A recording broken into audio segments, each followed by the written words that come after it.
Welcome to Conversations in Integrative Medicine, sponsored by Natural Clinician and the Holt Institute of Medicine. I guess most people would think that I'm going to start talking about multivitamins in some detail, and indeed I shall cover that topic in this short module. But in essence, I think I want to go back to this idea of nutritional support being more than just a range of vitamins. Nutritional support involves many different phytochemicals and essential ingredients in the diet other than just vitamins A through K.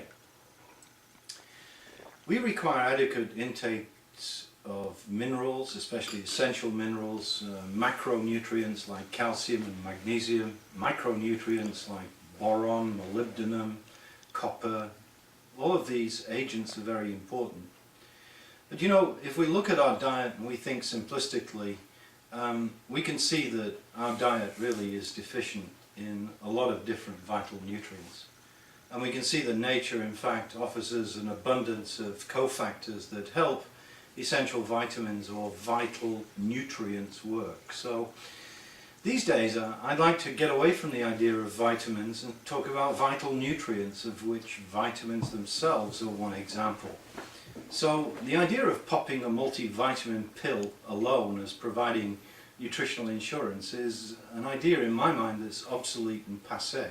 It certainly isn't consistent with our newfound knowledge of nutrition and the understanding of many substances that exist in nature that we utilize as essential ingredients in our diet. Good examples are ubiquinone or CoQ10, essential fatty acids, most notably of the omega-3 series. These are all vital nutrients. We can add others like alpha-lipoic acid, nutrients that have vitamin-like effects and demonstrated effects, certainly unquestionably in animal experiments and to a variable degree in humans. So here we have this notion of expanding our concept of general nutritional insurance. Now let's talk about the average patient walking in, and let's talk about an environment that's very common, a medical spa. Many mature women walk in and look for an enhancement of their physical appearance. But the issue is beauty lies within the body, and without adequate general good nutritional support, an individual cannot have an external appearance of health and beauty. In fact, health in itself is reflected as beauty in the skin, hair, nails, and general physical appearance. And in fact, what we see often in practice, especially in the mature female, is we see individuals that have gone through crash dieting or fad dieting. So they've eliminated from their diet specific vital nutrients by the very nature of their food selection. The other thing is, look at supermarket food and look at the convenience of it and see that much processed food is in fact robbed of vital nutrients. So we have a lot of people out there that are dieting, they're watching their waistline, 2/3 of the US population is overweight, but if you're actually restricting calorie intake but taking processed food, you're further compromising your general nutritional status. So if we look at the famous work of Roy Walford, who talked about nutrient-dense, low-calorie diets and longevity, that's the direction we should be going in, which is low-calorie, nutrient-dense. But be very careful with low-calorie labels on food. Low-calorie labels can sometimes imply the presence of food additives or other artificial substances and don't necessarily result in good nutritional support. So let's look at multivitamins and understand some concepts. There are basically fat-soluble vitamins, A, D, E, K, and in general terms, they're the ones that carry the toxicity when used in very large dosages. Now the idea that vitamins can be toxic is really the matter of discussion at NIH, National Institutes of Health consensus panels, etc. But there are relatively few reports of toxicity from vitamin intake on a national level. So vitamins are essentially perceived to be quite safe. but the unopposed use of high dose of any single vitamin, especially a fat-soluble vitamin, should be monitored very carefully, preferably by some degree of supervision by a knowledgeable healthcare practitioner.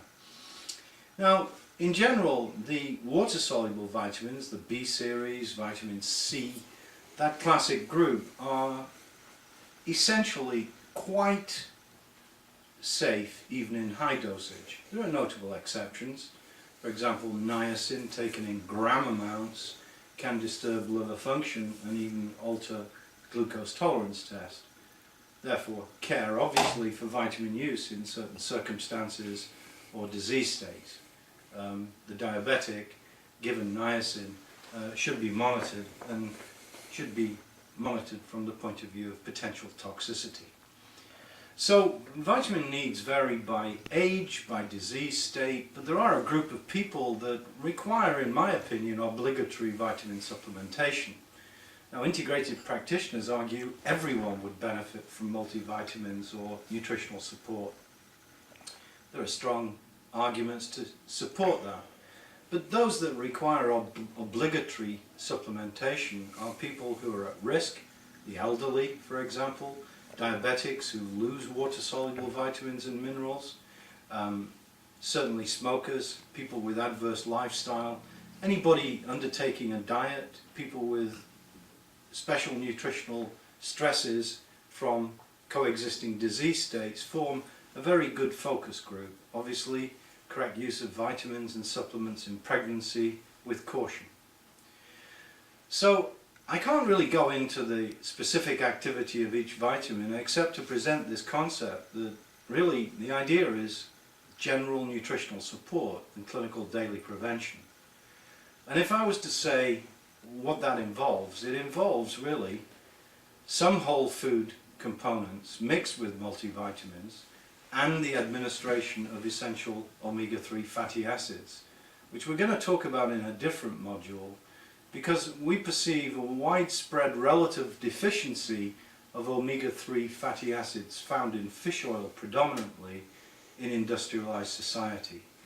And the benefits and the overall therapeutic implications of omega-3 fatty acids in disease prevention and management are well described in medical literature. So when I'm looking at general nutritional support, it's more than a multivitamin. It's the use of a daily prevention with phytochemicals, powders from fruits, vegetables, from greens, from berries that provide very specific nutrients for general body function and, if you like, a more solid nutritional insurance. And in fact, practically every person that walks into the integrative medicine clinic with any degree of debility can benefit from this kind of baseline supplementation with omega-3 fatty acids. This is actually the mainstay of underlying wellness promotion, and I think people should look at these mixed combinations and understand that these are not popsicles.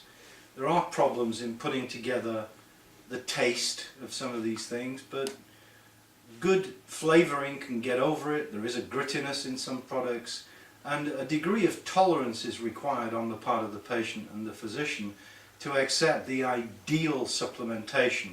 And powders like Clinical Daily Prevention contain more than 100 ingredients and aren't perfect popsicle tasting products, but certainly have the nutritional insurance that's not found in average multivitamins or simple other single ingredient supplements.